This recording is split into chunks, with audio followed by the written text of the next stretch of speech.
അങ്ങനെ തൃക്കേട്ട ദിവസം അത്തം ഇടാനുള്ള തയ്യാറെടുപ്പാണ്. പൂവൊക്കെ അത്യാവശ്യം പറിച്ചുകൊണ്ട് വെച്ചിട്ടുണ്ട്. തറ തളിച്ചത് വീഡിയോ എടുക്കാൻ സമയം കിട്ടിയില്ല. അപ്പോൾ മഴയ്ക്ക് മുന്നേ നമുക്ക് അത്തം ഇടണമല്ലോ. ഇവിടെ മിക്ക ദിവസവും രാവിലെ മഴയാണ്. അപ്പോൾ നമ്മൾ അത്തം ഇട്ട് തുടങ്ങിയിട്ടുണ്ട്. തൃക്കേട്ട ദിനത്തിലെ അത്തപ്പൂക്കളാണ്. അപ്പോൾ അതിന്ന് ഇച്ചിരി വലുതാക്കി ഇടണമെന്നാണ് എൻ്റെ ആഗ്രഹം. അപ്പോൾ ഇന്ന് ഇച്ചിരി ഏറെ പൂവുള്ളത് കൊണ്ട് അങ്ങനെയാണ് ഞാൻ വിചാരിച്ചിരിക്കുന്നത്. അങ്ങനെ അത്ത ഇട്ടു. അതിൽ ഇലയെന്ന് പറയുന്നത് ഞാൻ ഇട്ടിരിക്കുന്ന ഒന്ന് തുളസി ഇല, രണ്ട് ഒരു ചീരയില പോലത്തെ അത്രയുള്ള ഇലയായിട്ട് ഇട്ടിട്ടുള്ളൂ. ബാക്കിയെല്ലാം പൂ തന്നെയാണ്. മന്ദാരമുണ്ട്, ചെമ്പരത്തിയുണ്ട്, പിന്നെ വാടാമുല്ല ചെടിയുടെ വാടാമുല്ലയല്ല, നമ്മുടെ മസാണ്ടയില്ലേ ചുമല, അതിൻ്റെ ഇലയുണ്ട്,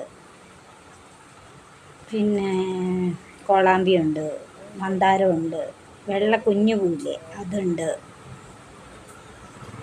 അങ്ങനെ എന്തായാലും പിന്നെ നമ്മുടെ ഇതില്ലേ, അതിൻ്റെ പേര് ഞാൻ മറന്നുപോകും, നമ്മുടെ അത്തപ്പൂക്കളത്തിൽ ഇടുന്ന കൃഷ്ണകിരീടം എന്നൊക്കെ പറയും, കുടം പോലെ നിൽക്കുന്നത്. അപ്പോൾ അതിൻ്റെ പൂവെല്ലാം അരിഞ്ഞെടുത്തിട്ടുണ്ട്.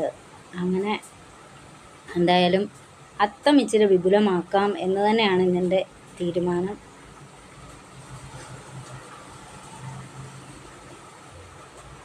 രാവിലെ മഴക്കോളുമുണ്ട്, വെയിലുമുണ്ട്. എന്തായാലും അത്തം ഏകദേശം തീർന്നിട്ടുണ്ട്.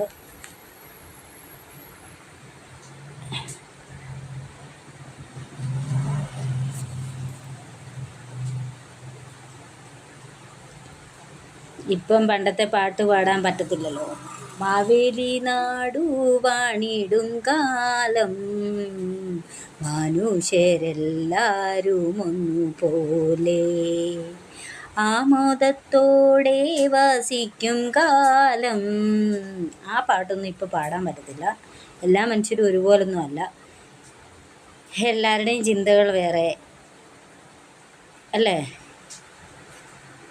എന്തായാലും എൻ്റെ പൂക്കളം ഏകദേശം തീരാറൊക്കെ ആയിരിക്കുന്നു. ഇത് നമ്മുടെ ചെമ്പരത്തി പൂവില്ല, കുടം പോലെ വന്നിട്ട് അറ്റത്തൊരു ഇത്, അതാണ് ഒരിടത്ത് ഞാൻ വെച്ചിരിക്കുന്നത്. പിന്നെ ചെമ്പരത്തിപ്പൂ വെച്ചിട്ടുണ്ട്, പിന്നെ മുസാണ്ടയുടെ ഇല വെച്ചിട്ടുണ്ട്, തുളസി ഇല 2 കളത്തിലുണ്ട്.